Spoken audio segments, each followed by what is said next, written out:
welcome back to Old School. Today we're going to be back in the physical quadrant to follow up on the previous video regarding getting a baseline, getting your labs done and so forth. So hopefully if you've all been able to take advantage of that and had the opportunity to, uh, just kind of find out where you're at and have an interpretation from your doctor. And I am not a doctor. This is not medical advice. I just feel like you should have a baseline of where you are before you start anything, any kind of lifestyle change. I'm not talking about necessarily diets.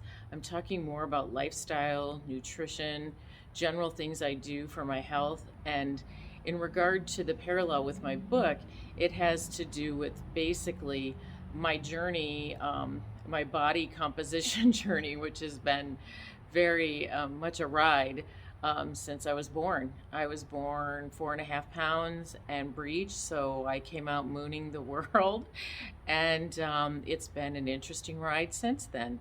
My whole childhood and junior high and half of my high school years were I was an athlete. I was playing sports and I was doing well, but I wasn't lean or cut. I was stockier. They always try to come up with really great words for girls who are a little heftier or curvy or whatever they wanted to call it. And I'm sorry, but you guys, there's no good words for it. So, I mean, not that I wanted somebody to come out and go, you're, fat or chubby or whatever it might be, but it's always been a composition journey for me. And I think that's the case with everybody. No two people are the same. What happened to us when we were younger, the sexual abuse and molestation I went through changed me hormonally. I started my cycle when I was 9 years old. So hormones play a huge part in our insulin and our insulin resistance and all the other hormone levels. So I had stuff I was dealing with that I didn't know I had stuff dealing with. So, my whole life has been an interesting journey in that regard. I didn't stop and think, oh, I'm doing, I'm playing volleyball and I'm playing softball, and why am I stuck like this? I just played. I just went forward, and I didn't let any of that limit me, which I think is a great thing. I think that's what we should do. As I got older and moved into my 20s, living in Hawaii was kind of a big party. But then I moved back. My mom went through the passing of my grandma and asked me to come back. I was living with my brother and his wife, and I was the nanny for their kids. And I went back to college, and I also hit the gym. A relative of theirs was a local power lifter, and his roommate was a professional bodybuilder who took me on as a client, and he wrote on his on my folder that future Miss Olympia, and I just laughed. I was like, you're never going to get me to compete, but I do appreciate what we're about to do to get me in better shape. And it was so fascinating to me because dealing with the macros and the calories, and the first thing he said to me was I had to eat more. And that was mind-boggling for me. That isn't what you heard in culture or in media. Women were supposed to eat a celery stick and shut up about it. So the first thing he did was up all this food, and he said, give me 1 month, and if it doesn't work out, if you feel like, if you gain weight or whatever, I'd be the first one to say so. Give your money back, whatever. So we went after it, and it was crazy. 1 month, I lost 25 pounds. And, I wasn't enormous coming back from Hawaii, but I obviously had 25 pounds to lose. And at the same time, I was building muscle. And so it was a very interesting venture for me to start to get into that world. And I've always been a science geek and wanted to drill down and understand what every bit of that meant. So I went on to become a certified nutritionist, and then I worked for GNC Corporate and went on to own 4 franchises, which I met my future husband at the gym. We both competed in bodybuilding. I think we both did 2 competitions during the time we were dating, and I don't think we did any after marriage. But anyway, that was an interesting process. You definitely don't want to both of you be doing it in the same house, be depriving yourself of foods or what have you. That could just be fatal. But we did that. We owned the GNCs. I drilled more into the science of supplementation and diet and health and nutrition, and really just started to form some really good foundations because there's so much thrown at you. Every industry wants to make money. And there's a lot of people out there who want to say things like supplements don't have science behind them or research behind them or the FDA behind them. Well, the FDA has approved a lot of crap that kills people too. So there is thousands of pages of research on every individual supplement for the most part. I mean, there might be some of them out there that haven't had research, but for the most part, your basic vitamins, your minerals, protein, your macros, they've had the research done in how your body treats them and utilizes them. And since 1936, a report was submitted to Congress about how deplete our soil was, that farmers weren't doing what biblically had been said to do, is resting a field every few years and not planting anything on it, but then also rotating crops on each of the fields so the same exact thing isn't grown there every year. And so anyway, our food is great, and that's where you want to get your initial macros and micros, but you are going to need to do some additional things to keep your immune system up, to help yourself detox, to help yourself with your digestion and your gut biome, and that's just life.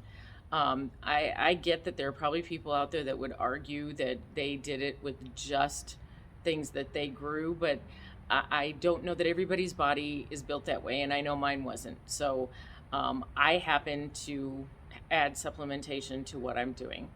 So as I said, paralleling my book, I went and got my baseline body fat composition, my body composition overall, my labs for where my hormones were at, where, the various like blood sugar, your TSH, your thyroid, and how everything was doing. And I have no situations in my body. I have no need for any kind of medication or prescriptions. I have no diagnosed diseases or conditions, and I think that's amazing. And I will say it once in this video, I'm 60. But, I have nothing going on that requires a doctor's attention. So we fast forward in my life from my bodybuilding years and my GNC years, and in the summer of 2018, the day before my birthday, I got a phone call that my mom had died, and there was some nefarious stuff around it, and it really hit me hard. I mean, we didn't think we had a whole lot more time, but I didn't think it was going to be that day. And I'm a stress not eater, so for 2 weeks I lost 12 pounds and was just, stressed. I didn't like the circumstances, and I was having a hard time dealing with it. We started to move past that, and my friend Holly was doing her own kind of form of keto, and it was kind of a dirty keto. I mean, she likes to refer to it more as no sugar, low carb. I call it ketoing for me because I looked into those macros and I did calculate them, but I did not pee on a strip and test my ketones or whatever during that period of time. So this was August of 2018. I by December of 2018 had lost 30 pounds, and I was post-menopause. I had been trying everything, eliminating food groups, trying to bring down inflammation, trying to manage hormones. It was driving me crazy. I was getting to the point where I was like, you know what? If I'm not going to be able to change a pound, and it wasn't going up, it wasn't going down, I was just stuck in this spot. If I'm not going to be able to do that, then I'm going to eat Ben and Jerry's for 3 meals a day and call it a day. So when this kicked in, and then I saw that progress going from there, it was wild. It was that the amount of carbs was, I was being very meticulous about. I was keeping it under like 30 grams of carbs, or maybe even less. It might have even been like 20, and keeping my good fats up. I was having kind of a hard time with that, and I did look at some supplementation to help with that. I got these things called F bombs, which are hilarious. They're uh, nut butters in a little packet that you can just squirt in your mouth. It's great, so they're on the go, and you can kind of add them in to keep your good fat going. So I had a little struggle keeping up the good fat, but I was keeping my calories up. So it wasn't that I was just losing weight. Losing weight is easy. Losing body fat is the science. And so I was trying to make sure that my macros were making sure that that's what was happening. I wasn't lifting at that time. All I was doing was walking. And I have to say, even the science that's coming out even now with like HIIT programs and different things, talking about how when people get a little older, in order to maintain strength or endurance, that doing some resistance training, 20, 30 minutes, and mostly walking, stopping the insane couple hours of cardio, the elliptical or running, because it was actually causing the opposite effect for people who are, maybe, I don't know about in their 40s, but at least post 50s. And I thought that was fascinating because my life was proving that out. And I love lifting weights. I hate cardio. And so during that time, I was walking. And I do know that walking has so many great components to it. It is working all the muscle groups. It's working with the Earth's gravity to be a great detox. I mean, I don't want to be TMI, but when you take your dog out for a walk, what does he do in the first block that you're out on a walk? I mean, it causes detox. It causes elimination to walk. And so it's a great detoxifier.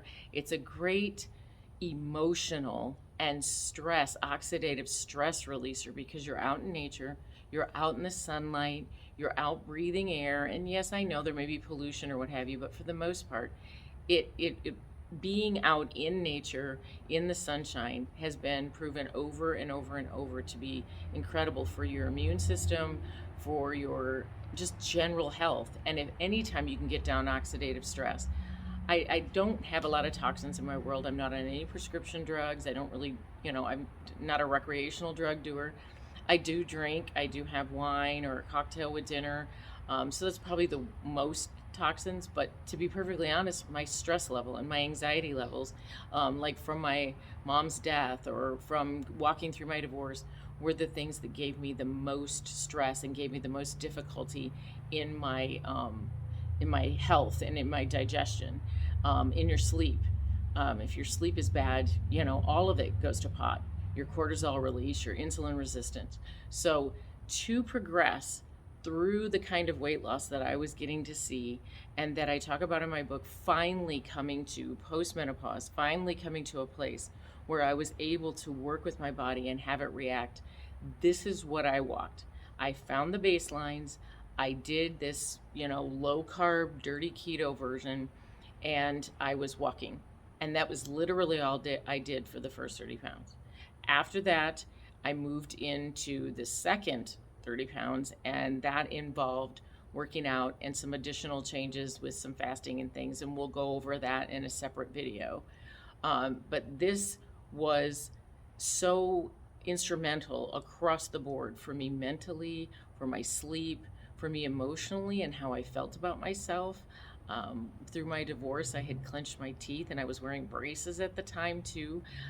So I was coming to fruition of those coming off, having some weight come off, and see that it was body fat because I could see the muscle. I could see that it was a toned situation as opposed to just, flabby skin and craziness afterwards. So a good keto, a good protein. A lot of people think keto is a fad, or they want to treat it like they did Atkins. Ooh, I can eat all the butter and all the bacon and all the fat I want. But having bad fat is not good and not going to let you get into ketosis and let you burn body fat. You might be low on calories and you might lose weight, but losing weight and losing body fat and maintaining muscle are separate things. And really getting rid of the bad oils in your life because those are so toxic. You know, the sunflower oils and the canola oils, and sticking with avocado and olive oil and maybe coconut oil. Those are all going to be better for you for your cooking. Good fats like avocado and some of the nut butters, but you got to watch some of those. Some of those have phytic acid and are not going to be good as a whole. But keeping those good fats in there, keeping your proteins in there, and good lean ones. You can't just sit around eating bacon all day and think that you're going to maintain a good body composition. So, again, you know, the low carb, good fat, good protein. It was just kind of a dirty keto for me. If you want to be more meticulous and get the ketosis strips and make sure that you're doing all of that well, that, you know, that's everybody's thing. But I have to repeat that actual results may vary. I was postmenopausal. I was 56 years old at that time, and my body had been different my whole life. So everybody isn't going to get the same exact result, but understanding your body, understanding your baselines, understanding how your body reacts to certain foods. I can't have refined carbs. I just can't. I mean, if I cheat a little bit here and there, it's almost immediate, the result. You know, it's a negative, and then I have to kind of fight that back. So you just need to know how your body reacts to things and what best is for you. But there is not a downside to good high quality protein, good high quality fats, and dealing with the carbs that come in nature. I call them the Garden of Eden carbs. There's just not a downside to that. Unless your body's digestion and gut biome have just been killed, you know, those things are going to react well. But it's you who has to make the decision that those are in and the junk is out. So this particular version of a session of class for the physical is going to be, you know, it is a follow-up to you knowing the baselines and knowing how to start stepping forward into a lower carb. Let's get the sugar out. There's really not a health benefit to having tons of sugar in your life or tons of refined carbs in your life. And those initial steps, no pun intended with the walking, along with walking, would be an incredible start for you to see something like the results that I happen to see walking in this journey. And I think this is a great starting place. You've gotten the information from your doctor, you know where you're starting at, you know what foods, if they maybe talk to you a little bit about the eat right for your blood type, you know, just making sure that you're eating the things that are conducive with your body, with how your body digests, with the things that you can take in, and then moving forward with some walking. Even if if you're doing other exercise and already working out, then great, keep that in, don't eliminate it. But here is what my journey contained, and this is what I chose to do to kind of lay it out and start initially so that it would be a lifestyle and not something that made me miserable. And I think everybody can do it that way. And so there's the beginning. The next session we have, we'll talk more about how I added in weight training, resistance training, fasting, supplementation to make sure that my gut biome, that the toxins were down, that I was maintaining the right general levels of the macros that I needed to have a body composition that was healthy and conducive to longevity for me. So if you like what you're hearing here, click the like, click the subscribe. If you want notifications when a new video comes in, click the bell. If you don't, I understand. But I thank you for being here today. And if you want to know any further information, please, by all means, I love the engagement in the comments. And I will be posting as we move forward when I do talk about a specific supplement or maybe a site I went to for macros or somebody's keto information. I will tell you whose book or whatever it was that I listened to. It was not just one individual in every case. I've gotten a plethora of information. I'm a total geek, love to drill down, love to get the white papers. So I really do my research and look into a lot of things before I move forward. So anyway, I hope you've enjoyed this. Click the subscribe. I would love it. I would love to be able to move forward and then maybe at some point get my book launch on here, and you all will have been a part of that journey. So thank you for coming to class, and class dismissed.